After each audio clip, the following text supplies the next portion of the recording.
আজকে বানাবো আমি সয়াবিন। খুবই অল্প উপকরণে আর যেটা খেতে হয় দুর্দান্ত।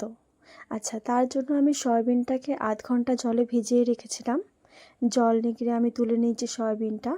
এবার কড়াইয়ের মধ্যে দিয়ে দেবো কিছু পরিমাণে সর্ষের তেল, তার মধ্যে দিয়ে দেবো সয়াবিনগুলো।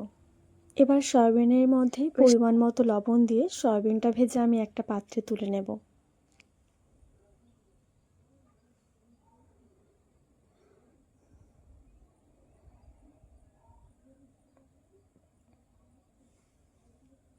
এবার কড়াইয়ের মধ্যে দিয়ে দেব অল্প পরিমাণে সাদা তেল।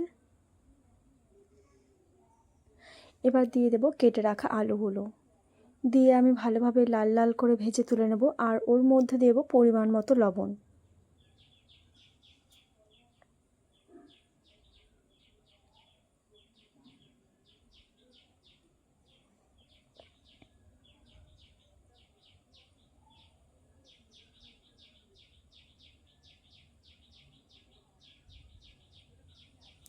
আলুটা আমার ভাজা প্রায় হয়ে গেছে।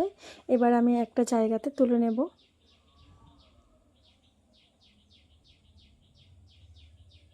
আর ওই তেলের মধ্যে দিয়ে দেব কুচিয়ে রাখা পেঁয়াজ আর কাঁচা লঙ্কাটা।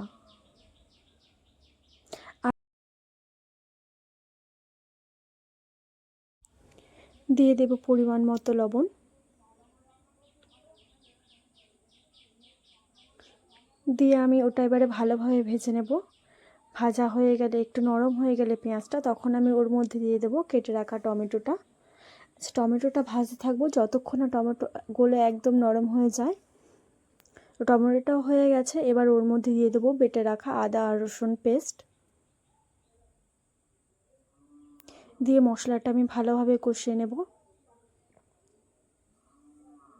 মশলাটা আমার প্রায় কষানো হয়ে গেছে। এবার ওর মধ্যে দিয়ে দেবো পরিমাণ মতো লঙ্কার গুঁড়ো, পরিমাণ মতো হলুদ গুঁড়ো, আর দিয়ে দেবো পরিমাণ মতো জিরের গুঁড়ো।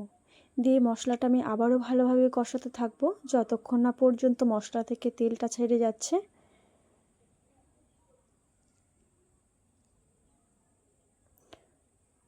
দেখো, মশলা থেকে তেলটা আমার ছেড়ে গেছে। এবার আমি দিয়ে দেবো ওর মধ্যে ভেজে রাখা সয়াবিন আর আলুগুলো।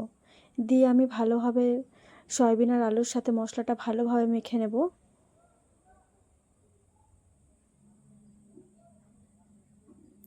এবার ওর মধ্যে দিয়ে দেবো পরিমাণ মতো জল, দিয়ে আমি ওটা ঢাকা দিয়ে দেবো।